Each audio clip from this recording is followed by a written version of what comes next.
ನಿತ್ಯಾನಂದಂ ಮತ್ತೊಮ್ಮೆ ಸ್ವಾಗತ. ನಮ್ಮ ಕಲ್ಪತರು ಹೇಳುವ ಸೀರೀಸ್ಗೆ ನನ್ನ ಹೆಸರು ನಿತ್ಯ ಶಾಂತಾನಂದ ಸ್ವಾಮಿ.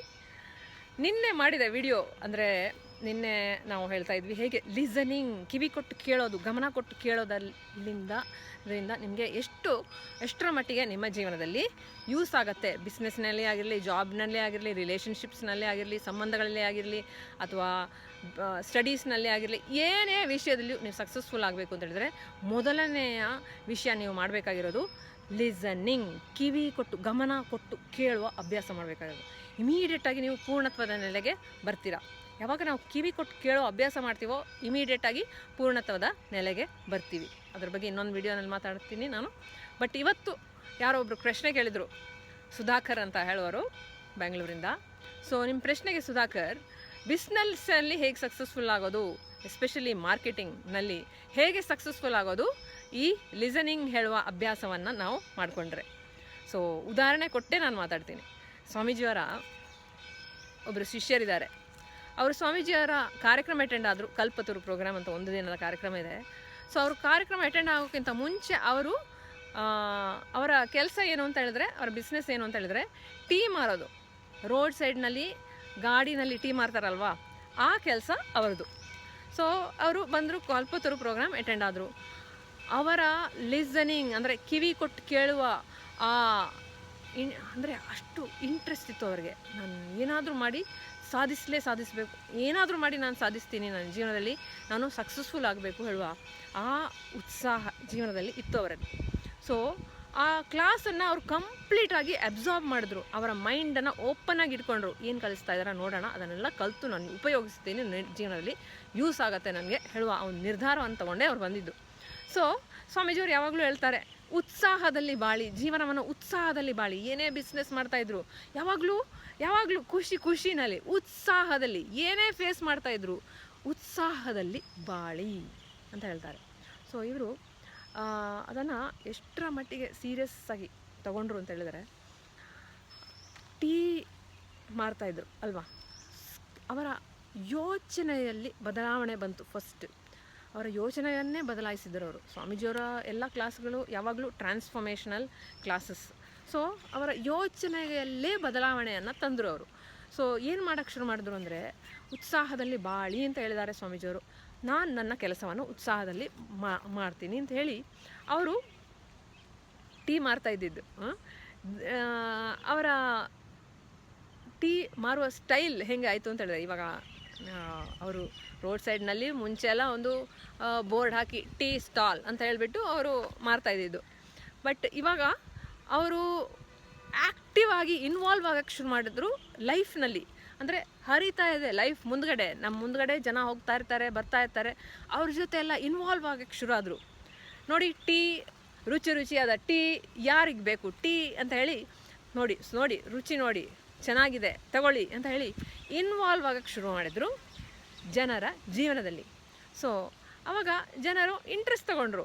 ಹೌದಾ, ಟೀ ಚೆನ್ನಾಗಿದೆಯಾ, ನೋಡೋಣ ಕುಡಿಯೋಣ ಅಂತ ಹೇಳಿ ನೀವೇ ಅಂದ್ಕೊಳ್ಳಿ, ಯಾರೋ ಒಬ್ಬರು ನಿಮಗೆ ಬಂದು ಒಂದು ಗ್ಲಾಸ್ ಟೀ ಕೊಟ್ಟು ಕುಡೀರಿ, ರುಚಿ ಟೀ ತಗೊಳ್ಳಿ ಅಂತ ಹೇಳಿ ನೀವು ಕುಡಿದ್ಬಿಟ್ಟು ನೀವು ದುಡ್ಡು ಕೊಡಲ್ವಾ? ಅದಕ್ಕೆ ಒಂದು 10 ರೂಪಾಯಿ ಟೀ ಅಂತ ಹೇಳಿದ್ರೆ ನೀವು ದುಡ್ಡು ಕೊಡಲ್ವಾ? ಎಷ್ಟೇ ಆದರೂ ನೀವು ಕೊಡ್ತೀರಾ ಅಲ್ವಾ? ಸೊ ಆ ಉತ್ಸಾಹ ನೋಡಿಯೇ ಜನರಿಗೆ ಖುಷಿ ಆಗ್ತಾಯಿತ್ತು. ಅವರ ಉತ್ಸಾಹ, ಜೀವನದಲ್ಲಿರುವ ಉತ್ಸಾಹ ನೋಡಿಯೇ ನಗಾಡ್ತಾ ಜನರು ಅವರ ಟೀಯನ್ನು ಕುಡಿದ್ಬಿಟ್ಟು, ಸರಿಯಪ್ಪ ಹೋಗಪ್ಪ ಟೀಗೆ ದುಡ್ಡು ಇಡ್ಕೊ ಅಂತ ಹೇಳ್ಬಿಟ್ಟು ಕೊಟ್ಬಿಟ್ಟು ಹೋಗ್ತಾಯಿದ್ರು. ಸೊ ಈ ರೀತಿ ಅವರ ಬಿಸ್ನೆಸ್ ಸಕ್ಸಸ್ಫುಲ್ ಆಗಲಿಕ್ಕೆ ಶುರು ಆಯಿತು. ಅವರು ಟೀಯನ್ನು ರುಚಿ ಮಾಡ್ತಾಯಿದ್ರು. ರುಚಿ ಮಾಡದೆ ಸುಮ್ಮನೆ ಟೀ ಮಾರೋದು ಅಂತ ತಿಳ್ಕೊಬೇಡಿ. ಬಟ್ ಆ ಮಾರಾಟ ಮಾಡುವ ಸ್ಟೈಲ್ ನೋಡಿ, ಜೀವನದಲ್ಲಿ ಇನ್ವಾಲ್ವ್ ಆಗೋದು, ಜನರಿಗೆ ಯಾವುದು ರುಚಿ ಆಗುತ್ತೆ ಅಂತ ಹೇಳಿ ಬೇರೆ ದಿನ ಬೇರೆ ಟೀ ಟೈಪ್, ಬೇರೆ ಫ್ಲೇವರ್ ಇರುವ ಟೀ ಮಾಡಿಕೊಡೋದು. ಆಮೇಲೆ ಇನ್ನೂ ಕೆಲವು ಬದಲಾವಣೆಗಳನ್ನು ತಂದರು.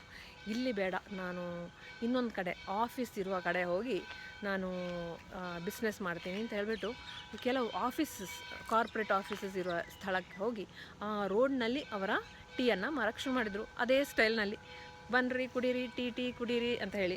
ಸೊ ಜನರೆಲ್ಲ ಆಫೀಸ್ಗೆ ಹೋಗೋರೆಲ್ಲ ಅಲ್ಲಿ ಬಂದು ನಿಂತ್ಕೊಂಡು ಟೀ ಕುಡಿದ್ಬಿಟ್ಟೇ ಅವರು ಆಫೀಸ್ಗೆ ಹೋಗೋದು, ಅಥವಾ ಆಫೀಸಿಂದ ಹೊರಗೆ ಹೋಗುವಾಗ ಮನೆಗೆ ಹೋಗುವಾಗ ಅವ್ರು ಟೀ ಕುಡಿದ್ಬಿಟ್ಟೇ ಹೋಗ್ತಾಯಿದ್ರು. ಸೊ ಟೀ ಟೈಮಲ್ಲಿ, ಕಾಫಿ ಟೈಮಲ್ಲಿ ಅಲ್ಲಿಗೆ ಬಂದು ಅವ್ರು ಟೀಯನ್ನು ಕುಡಿದ್ಬಿಟ್ಟೇ ಅವರು ಆಫೀಸ್ ಕೆಲಸ ಮಾಡ್ತಾಯಿದ್ರು. ಸೊ ಈ ರೀತಿ ನಡೀತಾ ಇತ್ತು. ಜನ ಬರೀ ಅವ್ರ ಜೊತೆ ಮಾತಾಡೋಕ್ಕೆ ಅಂತಾನೆ, ಅಂದರೆ ಅವರ ಉತ್ಸಾಹ ನೋಡಿ ಜನರಿಗೆ ಅವರನ್ನು ನೋಡಿಯೇ ಖುಷಿ ಆಗ್ತಾಯಿತ್ತು. ಸೊ ಅವ್ರ ಹತ್ರ ಬಂದು ಮಾತಾಡೋಕ್ಕೆ ಅಂತ ಬರ್ತಾರೆ, ಏನಪ್ಪ ಅವ್ರ ಕಷ್ಟ ಸುಖನ ಹೇಳ್ಕೊಳ್ಳೋಕ್ಕೆ ಅಂತ ಜನ ಬರ್ತಾಯಿದ್ರು. ಸೊ ಬಂದು ಅವ್ರ ಹತ್ರ ಮಾತಾಡುವಾಗ ಸುಮ್ಮನೆ ನಿಂತ್ಕೊಳ್ತಾರಾ, ಟೀ ಕುಡ್ಕೊಂಡೇ ನಿಲ್ತಾರೆ. ಸೊ ಈ ರೀತಿ ಟೀ ಸ್ಟಾಲ್ ಅವ್ರದ್ದು ದೊಡ್ಡದು ಹಾಕಲಿಕ್ಕೆ ಶುರುವಾಯಿತು. ಬಿಸ್ನೆಸ್ ಚೆನ್ನಾಗಿ ನಡೆಯೋಕ್ಕೆ ಶುರುವಾಯಿತು. ಆಮೇಲೆ ಈ ಹಲವಾರು ಆಫೀಸ್ಗಳಲ್ಲಿ ಅವರು ಟೀ ಕೊಡ್ತಾಯಿದ್ರು ಅಲ್ವಾ. ಸೊ ಆಮೇಲೆ ಮ್ಯಾನೇಜ್ಮೆಂಟ್ ಹತ್ರ ಕೆಲವು ಆಫೀಸ್ಗಳು ಏನು ಹೇಳಿದ್ರು, ಇವರು ಟೀ ಚೆನ್ನಾಗಿ ಕೊಡ್ತಾಯಿದ್ದಾರೆ, ಸಪ್ಲೈ ಮಾಡೋಕ್ಕೆ ಹೇಳೋಣ ಆಫೀಸಿಗೆ ಅಂತ. ಸೊ ಹಲವಾರು ಕಾರ್ಪೊರೇಟ್ ಆಫೀಸಸ್ ಅವರ ಆಫೀಸ್ಗೆ ನಮಗೆ ಸಪ್ಲೈ ಮಾಡಿ ಅಂತ ಆರ್ಡರ್ ಕೊಡೋಕ್ಕೆ ಶುರು ಮಾಡಿದ್ರು. ಸ್ವಲ್ಪ ದಿನ ಆದಮೇಲೆ ನೀವು ಟೀ ಜೊತೆ ಒಂದು ಸ್ವಲ್ಪ ಸ್ನ್ಯಾಕ್ಸು ಕೊಟ್ಟರೆ ಚೆನ್ನಾಗಿರತ್ತಲ್ವಾ, ಟೀ ಜೊತೆ ಅದನ್ನು ಮಾಡಿಕೊಡ್ಬೋದಲ್ವಾ ಅಂತ ಹೇಳಿ ಅದು ಒಂದು ಬಿಸ್ನೆಸ್ ಆ್ಯಡ್ ಆಯಿತು ಅವ್ರದ್ದು. ಮುಂಚೆ ಟೀ ಇದ್ದಿದ್ದು ಇವಾಗ ಸ್ನ್ಯಾಕ್ಸು ಶುರುವಾಯಿತು. ಈ ರೀತಿ ಬೇರೆ ಬೇರೆ ಆಫೀಸ್ಗಳಲ್ಲಿ ಅವರ ಹೆಸರು ಹಬ್ತಾ ಹೋಯಿತು. ಎಲ್ಲರೂ ಹೇಳೋಕ್ಕೆ ಶುರು ಮಾಡಿದರು, ಅವ್ರ ಟೀ ಚೆನ್ನಾಗಿರುತ್ತೆ, ನೀವು ಅಲ್ಲಿಂದಾನೇ ತಗೊಳ್ಳಿ ಅಂತ. ಸೊ ಟೀ ಆದಮೇಲೆ ಸ್ನ್ಯಾಕು ಆಯಿತು. ಅದಾದಮೇಲೆ ಅವರು ಸಣ್ಣ ಗಾಡಿ ಇದ್ದಿದ್ದು ಇವಾಗ ಒಂದು ಸಣ್ಣ ರೂಮಲ್ಲ ಏನು ಹೇಳೋದು, ಒಂದು ಅಂಗಡಿ ತಗೊಂಡು ಅಲ್ಲಿ ಟೀ ಮಾರಕ್ಕೆ ಶುರು ಮಾಡಿದ್ರು ಅಂಗಡಿನಲ್ಲಿಯೇ. ಸೊ ಟೀ ಮಾತ್ರ ಅಲ್ಲ, ಸ್ನ್ಯಾಕ್ಸು ಮಾಡಿ ಮಾರಾಟ ಮಾಡೋಕ್ಕೆ ಶುರು ಮಾಡಿದರು. ಅಲ್ಲಿಂದ ನೀವೇನಾಗಿರ್ಬೋದು ಅಂತ ನೀವೇ ಯೋಚನೆ ಮಾಡಿ. ಅಲ್ಲಿಂದ ಇವತ್ತಿನ ದಿನ ಅವರಿಗೆ ಅಟ್ಲೀಸ್ಟ್ ಒಂದು 10 ರೆಸ್ಟೋರೆಂಟ್ಸ್ ಇದೆ ಬೇರೆ ಬೇರೆ ಕಡೆ, ಬೇರೆ ಬೇರೆ ಸ್ಟೇಟ್ನಲ್ಲಿ. ಬ್ಯಾಂಗ್ಳೂರಲ್ಲೂ ಕೆಲವಿದೆ, ತಮಿಳ್ನಾಡಿನಲ್ಲೂ ಕೆಲವಿದೆ, ಆಂಧ್ರನಲ್ಲೂ ಕೆಲವಿದೆ. ಸೊ ಈ ರೀತಿ ರೆಸ್ಟೋರೆಂಟ್ ಚೇನೇ ಮಾಡಿದರು. ಬರೇ ಟೀ ಮಾರ್ತಾ ಇದ್ದವರು ಉತ್ಸಾಹದಲ್ಲಿ ಜೀವನವನ್ನು ಬಾಳಿಗೆ ಶುರು ಮಾಡಿ ಅವರ ಯೋಚನೆಯಲ್ಲಿ ಬದಲಾವಣೆಯನ್ನು ತಂದು, ಅವರ ನಡತೆಯಲ್ಲಿ ಬದಲಾವಣೆಗಳನ್ನು ತಂದು, ಅವರು ಜನರ ಜೊತೆ ಲೈಫ್ ಜೊತೆ ಇನ್ವಾಲ್ವ್ ಆಗಕ್ಕೆ ಶುರು ಮಾಡಿದ್ರು. ಆವಾಗ ಶುರುವಾಯಿತು ಅವರ ಜೀವನದಲ್ಲಿ ಬದಲಾವಣೆ. ಸೊ ಇವತ್ತಿನ ದಿನ ಅವರು ಸಕ್ಸಸ್ಫುಲ್ಲಾಗಿ, ಇವ್ರಿಗೆ ಟೈಮೇ ಇಲ್ಲ ಇವಾಗ. ಅವರು ಬೇರೆ ಬೇರೆ ಕಡೆ ಇರುವ ರೆಸ್ಟೋರೆಂಟ್ಸ್ಗೆ ಹೋಗಿ ಅದನ್ನು ನಡೆಸ್ತಾ ಇರೋರ ಜೊತೆ ಮಾತಾಡೋದು, ಬಿಸ್ನೆಸ್ನ ಹೇಗೆ ಇನ್ನೂ ಬೆಟರ್ ಮಾಡೋದು ಅಂತ ಯೋಚನೆ ಮಾಡೋದು, ಇದಲ್ಲೇ ಅವರು ಬ್ಯುಸಿಯಾಗಿಬಿಟ್ಟಿದ್ದಾರೆ. ಸೊ ನೀವೇ ನೋಡಿ, ಇದಕ್ಕೆ ಏನು ಕ್ವಾಲಿಫಿಕೇಷನ್ ಬೇಡ, ಯಾವ MBAನೂ ಬೇಡ, ಯಾವ PhDನೂ ಬೇಡ ಅಲ್ವಾ. ಬರೇ ನಮ್ಮೊಳಗಡೆ ಇರುವ ಉತ್ಸಾಹ ಮಾತ್ರ ಸಾಕು. ಜನರಲ್ಲಿ ಇರುವ ಇಂಟ್ರೆಸ್ಟ್, ಜನರಿಗೆ ನನ್ನ ಸೈಡಿಂದ ಏನು ನಾನು ಮಾಡೋಕ್ಕೆ ಸಾಧ್ಯ ಇದೆ, ಇನ್ನೂ ಬೆಟರ್ ಸರ್ವಿಸ್ ನಾನು ಹೇಗೆ ಮಾಡ್ಬೋದು ಹೇಳುವ ಯೋಚನೆ ಮಾಡ್ತಾನೇ ಇದ್ದರೆ ನಾವು ಖಂಡಿತವಾಗಿಯೂ ಸಕ್ಸಸ್ಫುಲ್ ಆಗ್ತೀವಿ. ಏನೇ ಮಾಡ್ತಾಯಿದ್ರು, ಯಾಕಂತ ಹೇಳಿದ್ರೆ ನಾವು ಇನ್ನೂ ರಿಸರ್ಚ್ ಮಾಡ್ತಾನೇ ಹೋಗ್ತೀವಿ, ಇನ್ನೂ ಬೆಟರಾಗಿ ಹೆಂಗೆ ಮಾಡ್ಬೋದು ಅಂತ ನಾವು ಯೋಚನೆ ಮಾಡ್ತಾನೇ ಇರ್ತೀವಿ. ಯಾವಾಗ ಲಿಸನಿಂಗ್ ಹೇಳೋದು ಇದೆಯೋ, ಕಿವಿ ಕೊಟ್ಟು ಕೇಳುವ ಅಭ್ಯಾಸ ನಾವು ಮಾಡ್ಕೊಳ್ತೀವೋ, ಇವಾಗ ಇವರನ್ನೇ ನೋಡಿ, ಅವರು ಜೀವನದಲ್ಲಿ ಉತ್ಸಾಹವನ್ನು ತಂದು ಜನರಿಗೆ ಏನು ಬೇಕಾಗಿರೋದು ಅವ್ರು ಬಂದು ಇವ್ರ ಹತ್ರ ಮಾತಾಡ್ತಾಯಿದ್ರು. ಸೊ ಅವ್ರ ಮಾತುಗಳನ್ನೆಲ್ಲ ಕೇಳ್ಕೊಂಡು ಕೂರ್ತಾಯಿದ್ರು. ಇವ್ರೇನು ಜಾಸ್ತಿ ಮಾತಾಡೋರೇನಲ್ಲ, ಬೇರೆಯವ್ರು ಬಂದು ಅವ್ರ ಜೊತೆ ಮಾತಾಡುವಾಗ ಅವರ ಮಾತನ್ನು ಕೇಳ್ಕೊಂಡು ಕೂರೋದು, ಅವರ ಕಷ್ಟ ಸುಖವನ್ನು ಕೇಳ್ಕೊಳ್ಳೋದು, ಅವ್ರಿಗೆ ಏನು ಬೇಕೋ ಅದನ್ನು ಕೊಡೋದು. ಬರೀ ಟೀ ಮಾತ್ರ ಅಲ್ಲ, ಸ್ನ್ಯಾಕ್ಸ್ ಅವ್ರಿಗೆ ತಕ್ಕಂತೆ ಇರುವ ಅವ್ರಿಗೆ ರುಚಿಯಾಗುವಂತಹ ಸ್ನ್ಯಾಕ್ಸನ್ನು ಕೊಡೋದು. ಸೊ ಈ ರೀತಿ ಹೇಗೆ ಅವರು ಜೀವನದಲ್ಲಿ ಇನ್ವಾಲ್ವ್ ಆಗೋಕ್ಕೆ ಶುರು ಆದರೂ, ಆವಾಗ ಬಿಸ್ನೆಸ್ನಲ್ಲಿಯೂ ಸಕ್ಸಸ್ಫುಲ್ ಆದರು, ಜೀವನದಲ್ಲಿಯೂ ಸಕ್ಸಸ್ಫುಲ್ ಆದರು. ಮನಸ್ಸಿಗೂ ಒಂದು ತೃಪ್ತಿ ಇತ್ತು, ನಾನು ಜನರಿಗೆ ಎಲ್ಲ ಏನೋ ಮಾಡ್ತಾಯಿದ್ದೀನಿ, ಒಳ್ಳೇದು ಮಾಡ್ತಾಯಿದ್ದೀನಿ ಹೇಳುವ ಆ ತೃಪ್ತಿ ಸಹ ಇತ್ತು. ನಿಮ್ಮ ಜೀವನದಲ್ಲಿ ನೀವು ಸಕ್ಸಸ್ಫುಲ್ ಆಗಬೇಕು ಅಂತ ಹೇಳಿದರೆ ಸಮೃದ್ಧಗೊಳಿಸುವ ಜೀವನವನ್ನು ಬಾಳಿ. ಲಿಸನಿಂಗ್ ಹೇಳೋದನ್ನು ಮೊದಲನೆಯ ವಿಷಯ ನೀವು ಮಾಡಬೇಕಾಗಿರೋದು, ಲಿಸನಿಂಗ್ ಹೇಳುವ ಅಭ್ಯಾಸವನ್ನು ಶುರು ಮಾಡಿ. ಆವಾಗ ನೀವು ಬಿಸ್ನೆಸ್ನಲ್ಲೂ ಸಕ್ಸಸ್ಫುಲ್ ಆಗ್ತೀರಾ. ಮಾರ್ಕೆಟಿಂಗ್ ಮಾಡಬೇಕಾದ್ರೆ ಇದೇ ಮಾಡೋದು.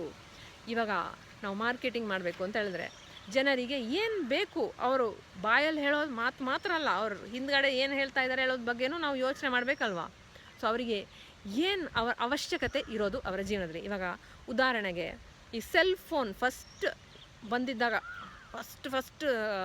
ಸೆಲ್ ಫೋನ್ ಬಂದಿದ್ದಾಗ ನೋಕಿಯಾ ಸೆಲ್ ಫೋನ್ ಇತ್ತು ಅಲ್ವಾ, ಸಣ್ಣದು, ಅದರಲ್ಲಿ ಬೇರೆ ಏನೂ ಇಲ್ಲ, ಬರೀ ಕಾಂಟ್ಯಾಕ್ಟ್ಸ್ ಮಾತ್ರ ಸ್ಟೋರ್ ಮಾಡೋಕ್ಕೆ ಸಾಧ್ಯ ಇದೆ. ಆಮೇಲೆ ಕಾಲ್ ಮಾಡಿ ಮಾತಾಡ್ಬೋದು ಅಷ್ಟೇ. ನೋಕಿಯಾ ಫೋನಲ್ಲಿ ಇದ್ದಿದ್ದು ಅಲ್ವಾ, ಫಸ್ಟ್ ಬಂದಿದ್ದ ಫೋನ್ಗಳಲ್ಲಿ ಅಷ್ಟೇ. ಅದು ಎಷ್ಟು ಮಾರಾಟ ಆಯಿತು ಅವಾಗ. ಹಬ್ಬಾ, ಸೆಲ್ ಫೋನ್ ಎಲ್ಲಿ ಬೇಕಾದರೂ ತೊಗೊಂಡು ಹೋಗ್ಬೋದು ಫೋನನ್ನು, ನಮಗೆ ಫೋನಲ್ಲಿ ಮಾತಾಡ್ತಾನೇ ಹೋಗ್ಬೋದು ನಡ್ಕೊಂಡು ಅಂತೆಲ್ಲ ಹೇಳಿ ತುಂಬ ಫೇಮಸ್ ಆಯಿತು ಆವಾಗ ಸೆಲ್ ಫೋನ್ ಹೇಳೋದು.